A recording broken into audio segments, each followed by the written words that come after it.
Welcome to omega India TV news. Rajendra Nagar నియోజకవర్గం స్థాయి Congress party ముఖ్య కార్యకర్తల సమావేశం కాంగ్రెస్ పార్టీ రంగారెడ్డి జిల్లా అధ్యక్షుడు చల్లా నరసింహారెడ్డి అధ్యక్షతన జరిగింది. ఈ కార్యక్రమానికి ముఖ్య అతిథిగా విచ్చేసిన ఏఐసిసి కార్యదర్శి సంపత్ కుమార్ మాట్లాడుతూ జై బాపు, జై భీమ్, జై సంవిధాన్ ప్రతి గడప గడపకు చేర్చాల్సిన బాధ్యత కాంగ్రెస్ కార్యకర్తల నాయకులపైన ఉందని ఆయన తెలిపారు. కార్యక్రమంలో భాగంగా గ్రామాలలో పార్టీ కార్యకర్తలు గాంధీ అంబేద్కర్ విగ్రహాలకు, చిత్రపటాలకు పూలమాలలు వేసి నివాళులర్పించాలని అన్నారు. కాంగ్రెస్ పార్టీ చేపడుతున్న అభివృద్ధి సంక్షేమ పథకాలను గురించి ప్రజలకు వివరించాలన్నారు. రాజ్యాంగం చేత పట్టుకుని ప్రజలకు వివరిస్తూ ప్రతిజ్ఞ చేయించాలని, వీలైన చోట బహిరంగ సభలు నిర్వహించాలని అన్నారు. ఈ కార్యక్రమంలో రాజేంద్రనగర్ నియోజకవర్గం MLA Prakash Goud Mudiraj, corporation chairman Jnaneshwar Mudiraj, Rajendranagar Congress party incharge Vinod Kumar, Rajiv సంఘటన చైర్మన్ రాచమల్ల సిద్ధేశ్వర్, అశోక్ యాదవ్, గణేష్ గుప్తా, కె చంద్రారెడ్డి, సంజయ్ యాదవ్, శేఖర్ యాదవ్,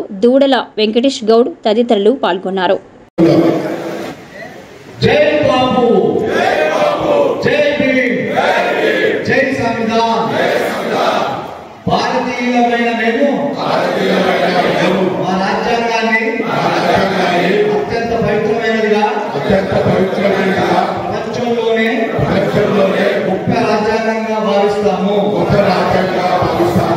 మాకు సార్వభౌమత్వ, సామ్యవాద, లౌకిక ప్రజాస్వామ్య గణతంత్ర రాజ్యాంగం నిర్మించుకోవడానికి సాంఘిక, ఆర్థిక, రాజకీయ న్యాయాన్ని ఆలోచన భావ ప్రకటనను అంతస్తుల్లోనూ అవకాశాలను సమానత్వాన్ని ధనిక పేద లాంటి ఏ రకమైన భేదాలు లేకుండా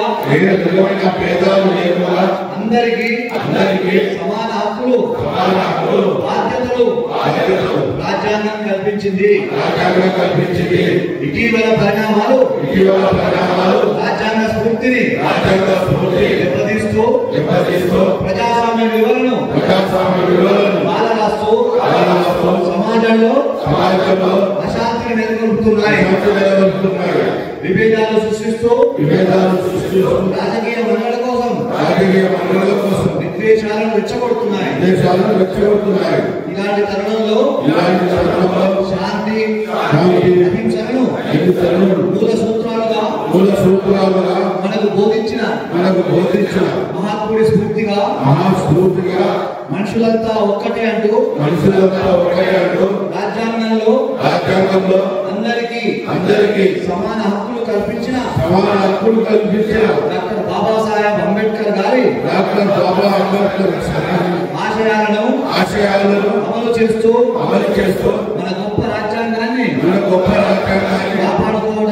కాపాడుకోవడానికి చిత్తశుద్ధితో అంకిత భావంతో మహర్నిశులు కృషి చేస్తానని ప్రమాణం చేస్తున్నాము. జై బాపు, జై భీమ్, జై సంవిధాన్, జై కాంగ్రెస్. ఇప్పుడు కూడా జై బాపు, జై భీమ్, జై సంవిధాన్ ఏమిటి, ఎందుకు, ఎలా, కథ ఏంటి, అసలు ఏం జరుగుతుంది అనేది ఇంకా కొద్ది సంశయం అయితే ఉంది చాలా దగ్గర. అవునా? మీరు ఫస్ట్ మీటింగ్ కనుక చెప్పాల్సిన అవసరం ఉంటుంది. అదే మీ ద్వారా క్షేత్రస్థాయిలో కంటే గ్రౌండ్లోకి పోవడం. ఇక్కడ ఉన్న ఎవరు కూడా సామాన్య ప్రజలు కాదు. ఏదో మనం పబ్లిక్ మీటింగ్లో మాట్లాడాలంటే ఏదో పిల్లలతో మైకులు దొరకకుండా స్పీచ్ చేయాల్సిన అవసరం లేదు. ఒక కుటుంబం లాగా రాజేంద్ర నగర్ కాంగ్రెస్ కుటుంబ సభ్యులతో మాట్లాడడానికి ప్రయత్నం చేస్తే, ఎందుకంటే ఒక్కొక్కరు ఒక ఊరికో ఒక డివిజన్కో ప్రాతినిధ్యం వహించే కరడుబట్టిన కాంగ్రెస్ సైనికుల సమూహం ఇది.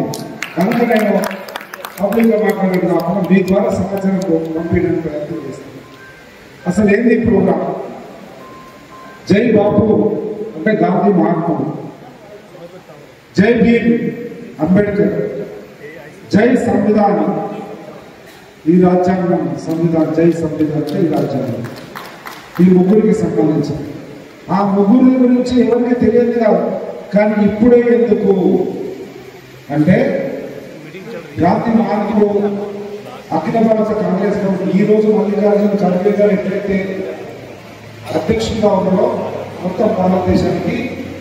ఆ రకంగా కరెక్ట్గా 1925 అంటే 100 సంవత్సరాల క్రితం గాంధీ మహాత్ముడు కాంగ్రెస్ పార్టీకి అధ్యక్షుడిగా ఉండే కనుక గాంధీ మహాత్ముని 100 సంవత్సరాల అధ్యక్షత పూర్తి చేసిన సందర్భంగా గాంధీ మహాత్ముడి గురించి చెప్పాల్సి వస్తున్నాం.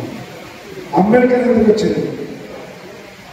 అందరికీ తెలుసు అంబేద్కర్ ఒక భారతదేశంలో ప్రపంచం మొత్తం తెలుసు. అంబేద్కర్ అంటే ప్రపంచంలోనే అతి ఎక్కువ విగ్రహాలు ఉంది, అతి ఎక్కువ చర్చ జరిగే నాయకులు ఎవరైనా డాక్టర్ బిఆర్ బాబాసాహెబ్ అంబేద్కర్ గారు తెలియదు. కానీ అటువంటి మహనీయుని ఇదే ప్రపంచంలోని అతిపెద్ద పార్లమెంట్ అయినటువంటి భారతదేశ పార్లమెంట్లోని అత్యున్నత సభ రాజ్యసభలో మన భారత హోంశాఖ మంత్రులు అమిత్ షా గారు ఏ రకంగా మాట్లాడడం మళ్ళీ నేను చెప్పి విశ్లేషించాల్సి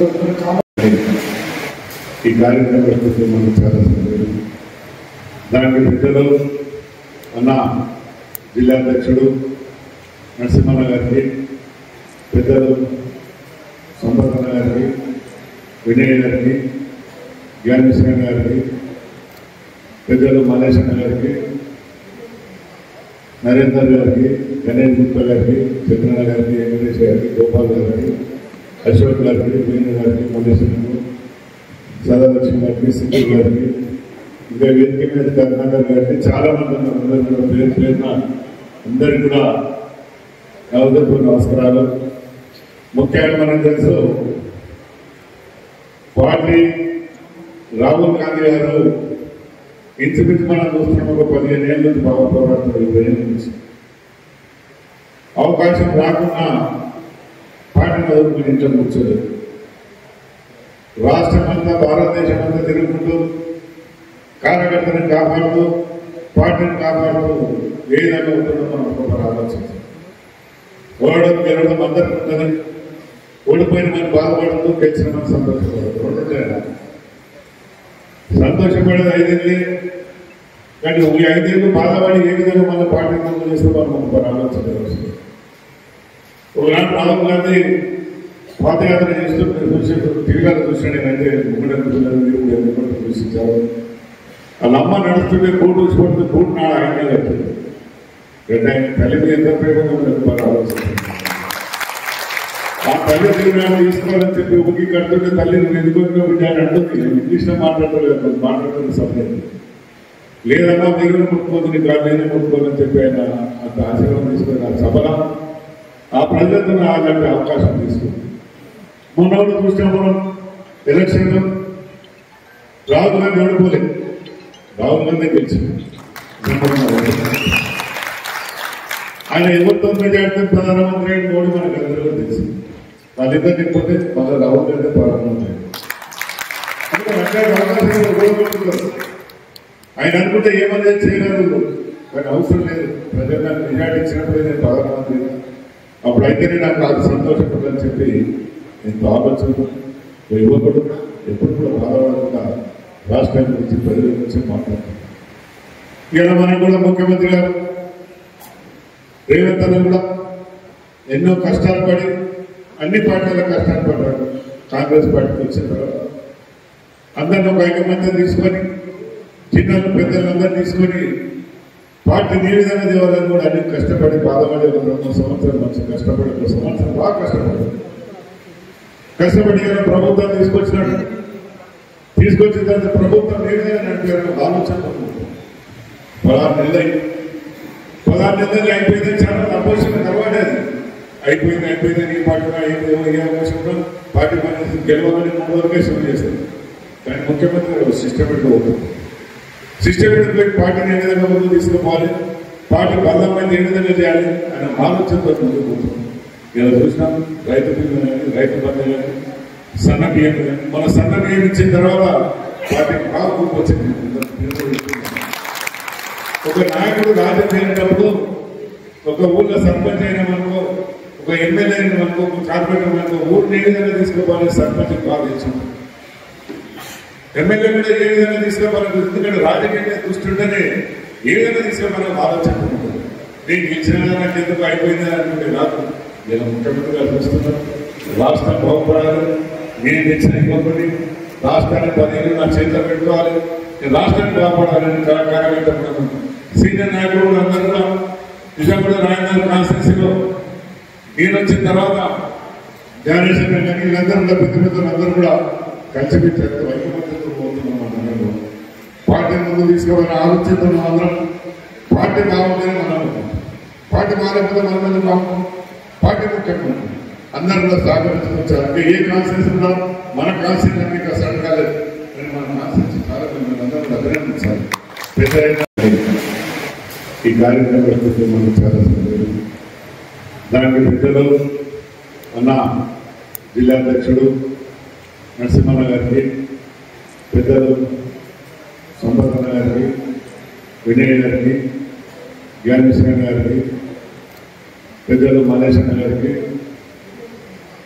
నరేందర్ గారికి, గణేష్ గుప్తా గారికి, చంద్రన్న గారికి, వెంకటేష్ గారికి, గోపాల్ గారికి, అశోక్ గారికి, వేణు గారికి, మల్లేశ్వరకు, సదాలక్ష్మి గారికి, సింధు గారికి, ఇంకా వేదిక మీద కర్ణాకర్ గారికి చాలా మంది అందరూ కూడా పేరు పేరున అందరికీ కూడా హృదయపూర్వక నమస్కారాలు. ముఖ్యంగా మనకు తెలుసు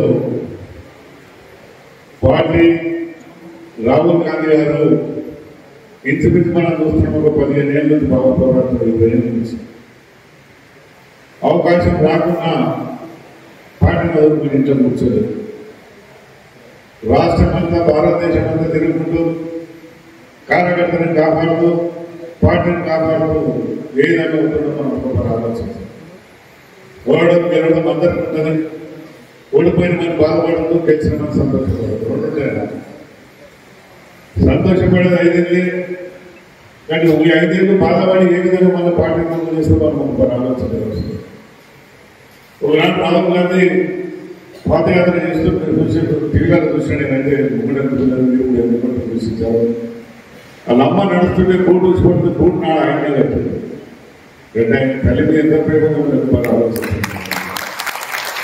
ఆ తల్లి తిరిగినాడు తీసుకోవాలని చెప్పి ఉనికి కడుతుంటే తల్లి ఎందుకు బిడ్డ అని అంటుంది. ఇంగ్లీష్లో మాట్లాడలేదు, మాట్లాడుతున్న సమయం లేదన్నా మీరు ముట్టుకోదు నీ గాడు నేనే ముట్టుకోవాలని చెప్పి ఆయన అంత ఆశీర్వాదం తీసుకుని ఆ సభలో ఆ ప్రజలతో అలాంటి అవకాశం తీసుకుంది.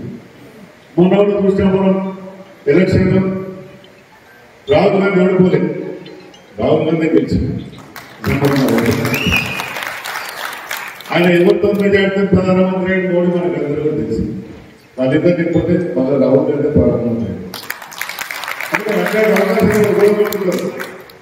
ఆయన అనుకుంటే ఏమనేది చేయలేదు కానీ అవసరం లేదు. ప్రజలు నాకు మెజార్టీ ఇచ్చినప్పుడే నేను ప్రధానమంత్రి, అప్పుడైతేనే నాకు అది సంతోషపడని చెప్పి ఎంతో ఆలోచన యువకుడు ఎప్పుడు కూడా బాధపడకుండా రాష్ట్రం గురించి ప్రజల గురించి మాట్లాడుతున్నారు.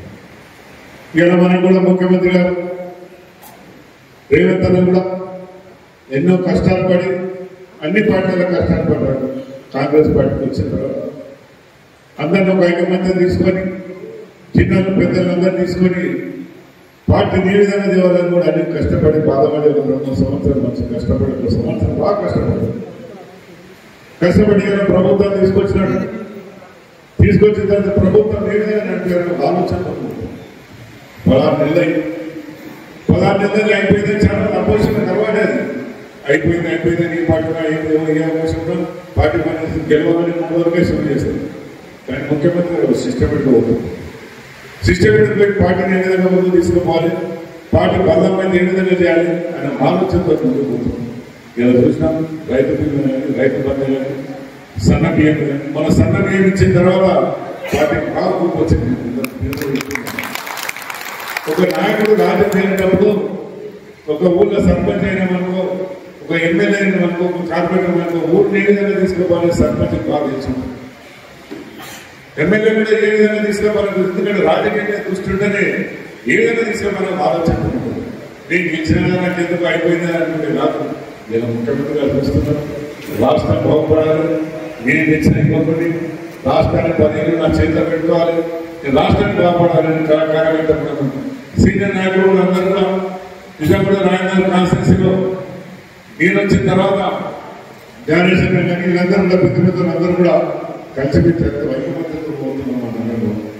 పార్టీ ముందు తీసుకోవాలని ఆలోచిస్తున్నాం అందరం. పార్టీ బాగుందని మనం అనుకుంటాం. పార్టీ మారకపోతే మన మీద బాగుంటుంది. పార్టీ ముఖ్యంగా అందరూ కూడా సహకరించుకొచ్చారు. అంటే ఏ కాన్సెన్స్ ఉందో మన కాన్సెన్స్ అంటే ఇంకా సడన్ కాలేదు కానీ మన కాన్సెన్స్ చాలా అందరూ అభినందించాలి. పోరాటం చేసి ఏ కాంగ్రెస్ పార్టీ ఏ కార్యక్రమం ఇచ్చినా విజయవంతంగా నడిపించినాం. మన తోడుగా అన్న ప్రకాశ్ అన్న మన పార్టీలోకి వచ్చింది కాబట్టి అన్న మనం కలిస్తే బీజేపీ లేదు, బీఆర్ఎస్ లేదు, ఎంఐఎం లేదు, ఏ పార్టీ లేదు.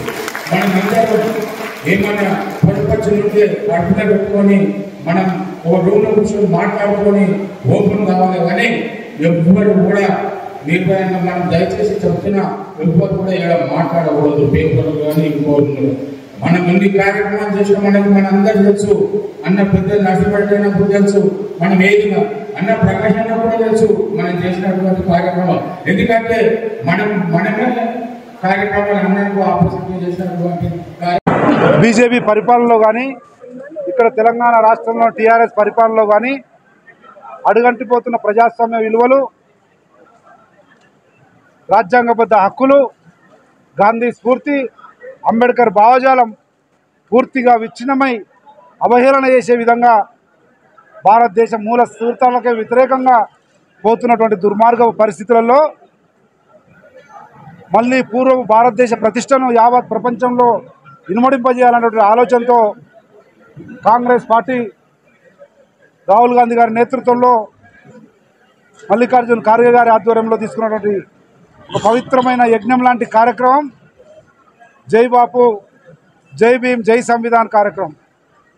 మహాత్మా గాంధీ స్ఫూర్తి కానీ, అంబేద్కర్ భావజాలం కానీ, రాజ్యాంగ విలువలు కానీ పూర్తిగా విచ్ఛిన్నమవుతున్నటువంటి సందర్భంలో వాటిని మళ్ళీ విస్తరింపజేయాలన్నటువంటి ఆలోచనతో తీసుకున్నాం. గత నెల రోజులుగా తెలంగాణ రాష్ట్రంలోని గౌరవ ముఖ్యమంత్రి రేవంత్ రెడ్డి గారి నాయకత్వంలో పిసిసి అధ్యక్షులు మహేష్ కుమార్ గౌడ్ గారి నేతృత్వంలో గ్రామాన ఈ స్ఫూర్తిని వెదజల్లడానికి చేసే ప్రయత్నంలో భాగంగా ఈరోజు రాజేంద్రనగర్ నియోజకవర్గంలో గౌరవ శాసనసభ్యులు ప్రకాష్ గౌడ్ గారి నేతృత్వంలో జిల్లా కాంగ్రెస్ అధ్యక్షుడు ఈ 8 నియోజకవర్గాల్లో పటిష్టంగా ఈ కార్యక్రమం అమలుపరుస్తున్న చెల్ల నరసింహారెడ్డి గారు ముఖ్య నాయకులందరూ పాల్గొన్నారు. రేపటి నుంచి రాజేంద్రనగర్ నియోజకవర్గంలో కూడా ప్రమాదకరంగా ఉన్నటువంటి పరిస్థితులకు భిన్నంగా ప్రజాస్వామ్యయుత, స్వేచ్ఛాయుత, రాజ్యాంగబద్ధ పాలన కాంగ్రెస్ పార్టీతోనే సాధ్యము అన్న విషయాన్ని తెలియజేయడానికి ఈ కార్యక్రమం గ్రామాన ప్రతి ఇంటికి, ప్రతి మనిషికి, ప్రతి వ్యక్తికి చేరే విధంగా ముందుకు పోతుంది.